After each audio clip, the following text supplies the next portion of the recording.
નમસ્કાર, હું રાજ. આપ જોઈ રહ્યા છો સ્પાર્ક ટુડે ન્યૂઝ. વડોદરા જિલ્લાના સિનોર તાલુકામાં 80મા સ્વાતંત્ર્ય પર્વની ભવ્ય ઉજવણી કરવામાં આવી હતી. તાલુકા કક્ષાનો કાર્યક્રમ પુનિયાદ ગામની પ્રાથમિક શાળા ખાતે યોજાયો હતો, જ્યાં મામલતદાર મુકેશભાઈ બારિયાના હસ્તે રાષ્ટ્રધ્વજ ફરકાવી ધ્વજવંદન કરવામાં આવ્યું હતું. કાર્યક્રમમાં સિનોર પોલીસ સ્ટેશનના પીઆઈ આર વસાવા, પોલીસ જવાનો, તાલુકા હેલ્થ ઓફિસર, તાલુકા ભાજપ તાલુકા પ્રમુખ સંકેત પટેલ સહિત આગેવાનો, શિક્ષકો અને વિદ્યાર્થીઓ ઉપસ્થિત રહ્યા હતા.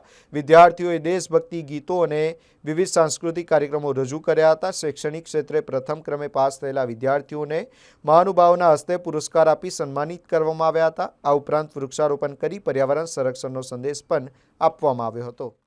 પુનિયાદ પ્રાથમિક શાળા ખાતે 15મી ઓગસ્ટ 2026ની ઉજવણી થઈ રહી છે, ત્યારે પુનિયાદ ગામની પ્રાથમિક શાળામાં ગામના આગેવાનો, પદાધિકારીઓ તથા સ્કૂલના બાળકો, આજુબાજુના બાળકો, અમારી સાથે પોલીસ ઇન્સ્પેક્ટર શ્રી વસાવા સાહેબ, તાલુકાના હેલ્થ ઓફિસર વસાવા સાહેબ તથા પીઆઈ મકવાણા સાહેબ તથા અત્રે તાલુકાના પદાધિકારીઓ તમામ ઉપસ્થિત છે. તેમની હાજરીમાં આ કાર્યક્રમ યોજાયો છે, જે બદલ હું તમામનો આભાર વ્યક્ત કરું છું. જય હિન્દ, જય ભારત.